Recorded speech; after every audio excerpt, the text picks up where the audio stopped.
कि गृह मंत्री और प्रधानमंत्री चुपचाप बैठे हैं ताकि ये लोग अपनी भाषण को पूरा कर सकें। मुझे इनसे कोई शिकायत नहीं, क्योंकि मैं जब ये बोल रहा हूँ तो मैं जानता हूँ इसका विरोध होगा। जब मैं बोल रहा हूँ तो मैं जानता हूँ मैं उन लोगों के बीच में बोल रहा हूँ जो इतिहास के प्रति अंधे हैं, जो भविष्य के बारे में अनजान है, जिनकी समझ नहीं है। मैं उन लोगों के बीच में बोल रहा हूँ, उन लोगों के बीच में बोल रहा हूँ जिनको भारत के भविष्य के बारे में न चिंता है, न भारत के अतीत को जानते हैं। जो सरकार फैसले नहीं ले सकती वो नहीं रोक सकती। जातियों के नाम पर, धर्म के नाम पर देश को बांटने वाले उग्रवाद को नहीं रोक सकते। और मैं जानता हूं कि उग्रवाद से कैसे निपटा जाता है। ये भाषण वीरों से उग्रवाद नहीं रुकता है। उग्रवाद रुकता है कठोर निर्णय से, उग्रवाद रुकता है संकल्प शक्ति से। अनिर्णय की सरकार उग्रवाद को नहीं रोक सकती। अकेले भी रहूंगा तो विरोध करता रहूंगा। मैं लड़ाई के खिलाफ हूं और लड़ाई के विरोध में मैं अपनी आवाज उठाता रहता हूं। मैंने अकेले भी एटम बम बनाने का विरोध किया था, आज भी विरोध कर रहा हूं, आगे भी विरोध करूंगा, क्योंकि एटम रक्षा का अधिकार नहीं है, हथियार नहीं है, वो आक्रमण का हथियार है। रक्षा उससे नहीं होती, उससे आक्रमण होता है। भारत एक आक्रामक देश नहीं है। अमेरिका का एक बड़ा आदमी कहता है आज पाकिस्तान आपसे सहयोग करने के लिए तैयार है, आप अपनी सारी सूचना उसके पास दीजिए। मैं नहीं जानता गृह मंत्री वो सूचना देने वाले हैं या नहीं। हम तीसरे देश के हस्तक्षेप को कभी स्वीकार करने वाले नहीं थे, आज खुलेआम हस्तक्षेप हो रहा है। सरकार उस पर मौन है, चुप है। क्या देश के मर्यादा के अनुरूप है? वीरता अच्छी लगती है कहने में, लेकिन लड़ाई बड़ी बुरी होती है भोगने में। चापलूसों में और समर्थकों में थोड़ा ही अंतर होता है। लेकिन याद रखिए, इस प्रशस्ति गान से आप लोग कोई इतिहास नहीं बना रहे हैं। वो रक्षा मंत्री जिनको एक दिन अकारण आप इस्तीफा दिलवाते हैं, दूसरे दिन अकारण वापस ले लेते हैं, जिनके नाम पर संसद नहीं चलती, वो देश की सुरक्षा के बारे में बात कर सकते हैं। ना मालूम क्या है, हर पद को हमारे कि संसद का कोई नुकसान नहीं हुआ। उस दिन तक 5 लोग हमारे मारे, 6 लोग मारे गए थे। संसद की मर्यादा को सारे विश्व में आघात पहुंचा था। सरकार की ओर से कहा जा रहा है हमें चारों ओर से सहानुभूति मिल रही है। क्या इस सहानुभूति के लिए हम अपने को बड़े मर्यादित समझते हैं? मैं बड़ी विनम्रता से गृह मंत्री जी से कहूँगा कि अगर वो कम बोलें तो ज़्यादा अच्छा होगा। यदि कोई MP नहीं मरा, कोई मिनिस्टर नहीं मरा, तो देश के लिए कोई खतरा नहीं हुआ, संसद के लिए कोई खतरा नहीं हुआ। सोमनाथ चटर्जी ने इस बहस को सही पर्सपेक्टिव में रखने का प्रयास किया है। इससे पहले शिवराज पाटिल ने कुछ बिंदु उठाए, लेकिन 2-4 बातों का जवाब सरकार को देना चाहिए। पहला तो सवाल यह है कि अगर इनको पहले से ज्ञात था और जैसा मालूम होता था इनके भाषणों से भी इनको मालूम था, तो क्यों कार्रवाई नहीं की गई? उस कार्रवाई न करने के लिए कौन लोग जिम्मेदार हैं? मैं बड़ी विनम्रता से गृह मंत्री जी से कहूँगा कि अगर वो कम बोलें तो ज़्यादा अच्छा होगा। यही निवेदन मुझे रक्षा मंत्री जी से भी कहना है। गृह मंत्री जी ने घटना के तुरंत बाद कहा कि संसद का कोई नुकसान नहीं हुआ। उस दिन तक 5 लोग हमारे मारे, 6 लोग मारे गए थे। संसद की मर्यादा को सारे विश्व में आघात पहुंचा था। सरकार की ओर से कहा जा रहा है हमें चारों ओर से सहानुभूति मिल रही है। क्या इस सहानुभूति के लिए हम अपने को बड़े मर्यादित समझते हैं? क्या ये हमारे लिए गौरव की बात है? आज तो 9 लोग हो गए जिनके परिवार के लोग सारी जिंदगी इस दुख को अपनाएंगे और न मालूम कैसे उसको झेलेंगे। क्या उनके लिए हमारे दिल में कोई जगह है या नहीं? यदि कोई MP नहीं मरा, कोई मिनिस्टर नहीं मरा, तो देश के लिए कोई खतरा नहीं हुआ, संसद के लिए कोई खतरा नहीं हुआ। और याद रखिए, उन्होंने वीरता दिखाई, उन्होंने धीरज दिखाई, उन्होंने संकल्प दिखाया, उन्होंने त्याग की भावना दिखाई। लेकिन अखबारों के जरिए जैसे सोमनाथ जी कहते हैं, हमें भी जो खबर मिली है उससे ऐसा लगता है ये सब कुछ इसलिए बच गया कि वो जो तार लगाए हुए थे वो तार कार की टकराव से टूट गया और एक्सप्लोजन वो नहीं कर पाए। नहीं तो 6 की जगह और 60 चले जाते, ये संसद चली जाती, इसमें से कितने सदस्य चले जाते। गृह मंत्री जी, इस बात को ध्यान में रखना चाहिए था आपको। न मालूम क्या इस सरकार को हो गया है, हर पद को अमर्यादित कर देने का जैसे इन्होंने संकल्प कर लिया। विरोध पक्ष भी हमारे एक मित्र जिनकी मैं बड़ी इज्जत करता हूं, उन्होंने कहा बुश ने सारे देश को एक कर दिया। क्या आपको याद है कि जिस समय वो घटना हुई 11 सितंबर को, बुश ने देश के सारे लोगों को, चाहे छोटे थे या बड़े थे, सबको न केवल निमंत्रित किया, जो लोग विदेश में थे उनको स्पेशल हवाई जहाज में भेज करके बुलाया था। मैं जानता हूं आज सारी बुद्धि, सारा ज्ञान, सारी राष्ट्रभक्ति, सारा देश प्रेम न हमारे इधर के बैठे हुए साथियों के अंदर है, लेकिन जो दूसरे लोग भी चुने गए हैं उनको भी कुछ देश के बारे में मालूम है, उनको भी इस देश के बारे में थोड़ी पीड़ा है। क्या उनकी ओर आपको ध्यान देने का अवसर नहीं मिला? इतने दिनों के अंदर 5-6 दिनों में आपको यह अवसर नहीं मिला। मान लीजिए हमारे जैसे लोग जो किसी पार्टी के नेता नहीं हैं, यहाँ पर तो बड़ी पार्टियों के नेता हैं, उनसे भी बात करने का आपको अवसर नहीं मिला। क्यों नहीं मिला? किस कारण नहीं मिला? कौन सी सिक्योरिटी की कमेटी बैठती है आपकी कैबिनेट की? कौन से कैबिनेट के लोग बैठते हैं? वो रक्षा मंत्री जिनको एक दिन अकारण आप इस्तीफा दिलवाते हैं, दूसरे दिन अकारण वापस ले लेते हैं, जिनके नाम पर संसद नहीं चलती, वो देश की सुरक्षा के बारे में बात कर सकते हैं। सोमनाथ चटर्जी उसके बारे में बात नहीं कर सकते, मुलायम सिंह नहीं कर सकते, एरना रायडू को बुलाया होगा शायद, वो नवादा के नवडा क्या कौन वो है, वो जो गुट है राजग, उसके सदस्य।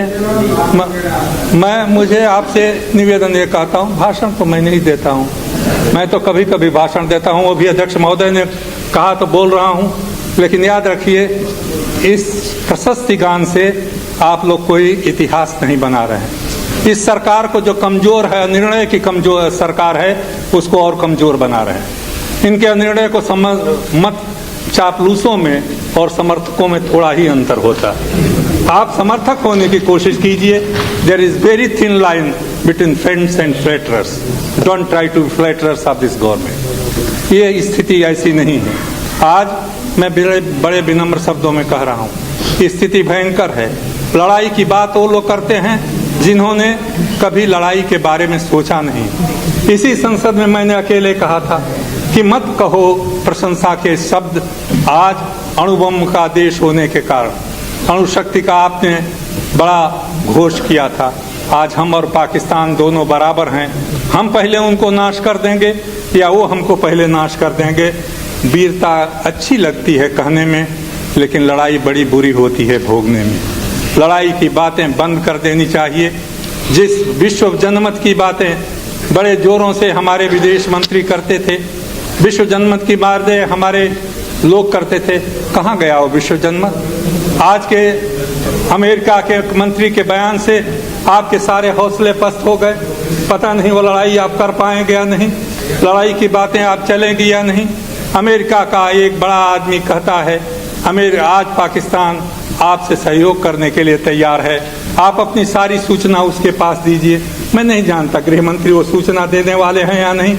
हम तीसरे देश के हस्तक्षेप को कभी स्वीकार करने वाले नहीं थे।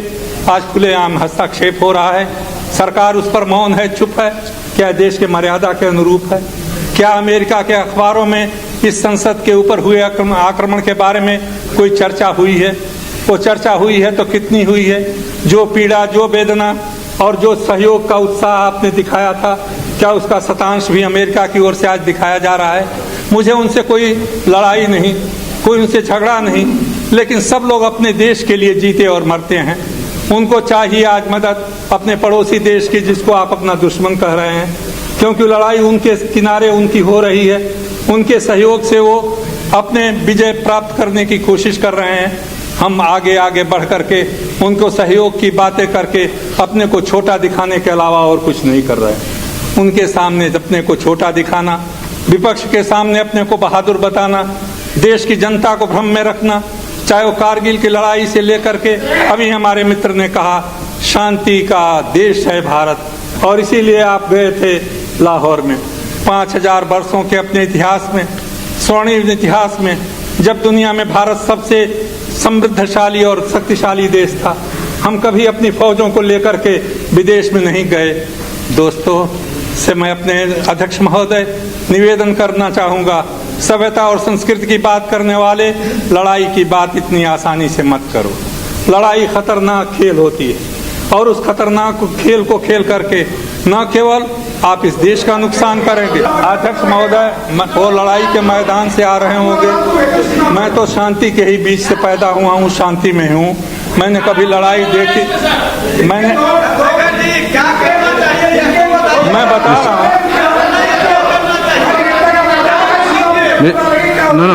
अध्यक्ष महोदय, मेरा पहला सुझाव यह है कि अगर इन सदस्यों को सद्बुद्धि दे सकें कि संसद में किस, madam please take your seat. क्या कर रहे थे? कि हमसे लड़ लें, लेकिन मैं प्रधानमंत्री जी से कहूंगा कि आप पाकिस्तान से लड़ने की बात न करें। मैं ये बात कहता रहूंगा।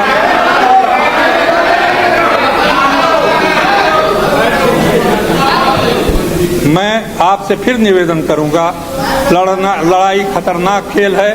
लड़ाई में आप अकेले हो जाएंगे, लड़ाई में इस देश का नाश होगा, लड़ाई में पाकिस्तान का नाश होगा।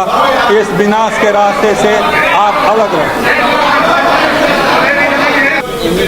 अध्यक्ष जी, जो लोग सेना में जाना चाहते हैं उनको आप भेज दीजिए, मुझे कोई एतराज नहीं है। लेकिन हम तो इसी संसद में हैं और यही का कर्तव्य पालन कर रहे हैं। No running commentary please. कर्तव्य पालन करने के लिए सेना का, हमारे आर्मी के लोग, हमारे फौज के लोग हैं, हमारे सेना के लोग हैं। ये निर्णय वही करेंगे कब लड़ाई लड़नी चाहिए, किस तरह से लड़ाई लड़नी चाहिए। वो सलाह प्रधानमंत्री जी को और रक्षा मंत्री जी को देंगे। अगर उनकी सलाह हो कि लड़ लेना ही जरूरी है तो आप लड़ लीजिए, मुझे उसमें कोई एतराज नहीं है। लेकिन उस समय भी मैं इसका विरोध करता रहूंगा, अकेले भी रहूंगा तो विरोध करता रहूंगा। मैं लड़ाई के खिलाफ हूं और लड़ाई के विरोध में मैं अपनी आवाज उठाता रहता हूं। मैंने अकेले भी एटम बम बनाने का विरोध किया था, आज भी विरोध कर रहा हूं, आगे भी विरोध करूंगा। क्योंकि एटम रक्षा का अधिकार नहीं है, हथियार नहीं है, वो आक्रमण का हथियार है। रक्षा उससे नहीं होती, उससे आक्रमण होता है। भारत एक आक्रामक देश नहीं है और भारत को आक्रमण की बात नहीं सोचनी चाहिए। मैंने उग्रवाद को भी देखा है थोड़े दिनों तक और मैं जानता हूं कि उग्रवाद से कैसे निपटा जाता है। ये भाषण वीरों से उग्रवाद नहीं रुकता है। उग्रवाद रुकता है कठोर निर्णय से, उग्रवाद रुकता है संकल्प शक्ति से। अनिर्णय की सरकार उग्रवाद को नहीं रोक सकती। जो सरकार फैसले नहीं ले सकती वो नहीं रोक सकती। जातियों के नाम पर, धर्म के नाम पर देश को बांटने वाले उग्रवाद को नहीं रोक सकते। जो धर्म के नाम पर गवाते हैं वो उग्रवाद को नहीं लूटते। और इसलिए मैं ये कहना चाहता हूँ अध्यक्ष महोदय, उग्रवाद बुरा है। उग्रवाद को जब धर्म का सहारा मिल जाता है तो अत्यंत भयंकर हो जाता है। अगर एक तरफ से उग्रवाद धर्म के आधार पर चल रहा है तो उसी तरह का उग्रवाद धर्म के आधार पर चलाने की प्रवृत्ति इस देश में नहीं पैदा होनी चाहिए, नहीं तो ये देश पहले बर्बाद हो जाएगा। क्योंकि इसलिए मैं आपसे निवेदन क्या कर रहे हैं ये जितने लोग बातें कर रहे हैं, और मुझे बड़ी प्रसन्नता है कि गृह मंत्री और प्रधानमंत्री चुपचाप बैठे हैं ताकि ये लोग अपनी भाषण को पूरा कर सकें। मुझे इनसे कोई शिकायत नहीं, क्योंकि मैं जब ये बोल रहा हूँ तो मैं जानता हूँ इसका विरोध होगा।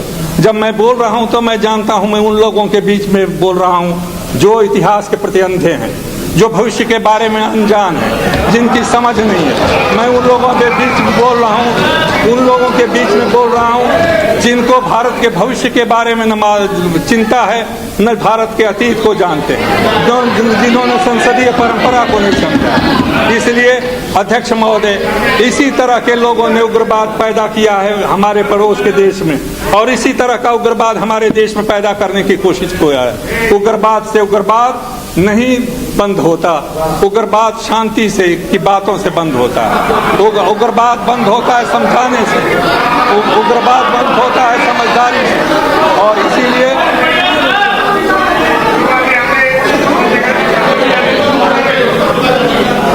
अभी हमारे मित्र अटल जी की शांति के प्रस्ताव को बड़ा समर्थन कर रहे थे। अब शांति शब्द से इन बेचारों को पीड़ा हो रही है। इसलिए मैं अध्यक्ष महोदय, मैं नहीं इसीलिए बोलना चाहता था कि अध्यक्ष महोदय, इसीलिए मैं बोलने के खिलाफ था चुपचाप सुन रहा था। आपने बड़ी कृपा पूर्वक मुझे को बोलने का कहा। इन सद्बुद्धि वालों से भगवान मेरी रक्षा करे, बस यही मुझे कहना है।